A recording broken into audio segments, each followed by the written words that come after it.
Why the Soviet Union couldn't have won World War II without American weapons. The Soviets called World War II the Great Patriotic War.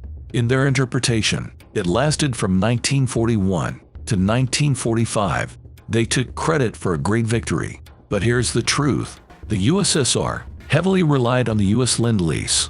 The US provided billions worth of aid to the Soviets, and they never even bothered to pay it back. On June 22, 1941, Hitler broke the non-aggression pact with Stalin.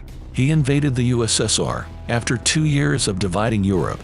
Western allies had warned Stalin about an attack, but he doubted the clear intelligence data and maps.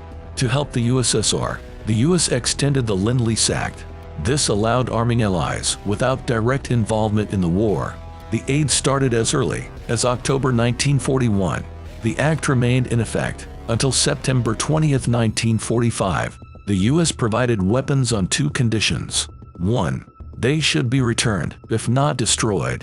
2.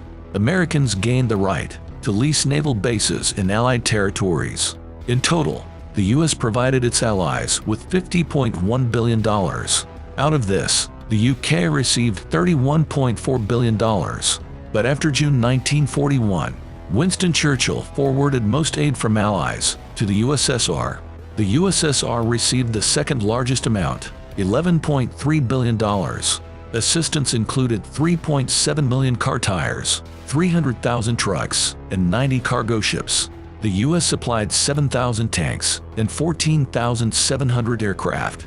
Furthermore, 345,735 tons of explosives were sent. The US also shipped 4.4 million tons of food and 15 million pairs of army boots. The US initially requested $1.6 billion from the USSR after the war. In 1951, this amount was reduced to $800 million. The USSR agreed to pay only $300 million. This disagreement halted the negotiations. The debt agreement was finalized in 1972 for $722 million. The Soviet Union paid only $48 million and stopped due to US sanctions. In 1990, the US and USSR agreed on a new repayment period until 2030.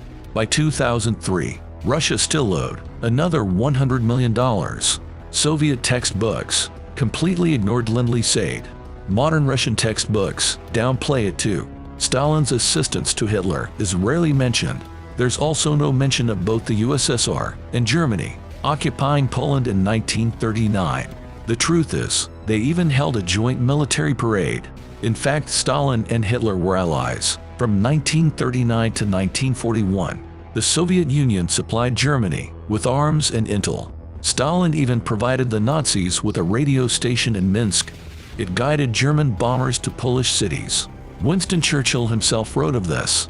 Up to the moment when the Soviet government was set upon by Hitler, they seemed to care for no one but themselves. Here's what happened next for Churchill's memoir. In 1941, Lord Beaverbrook led a British delegation to Moscow. They offered weapons and supplies, including Lend-Lease. Despite the offer, they were poorly received. "This," said one of the Soviets, "is the Eden Hotel, formerly Ribbentrop Hotel. Here is the Beaverbrook Railway Station, formerly Gorin Station. Will you have a cigarette, comrade?" "Thank you, comrade, formerly Bastard," replied a Royal Marine.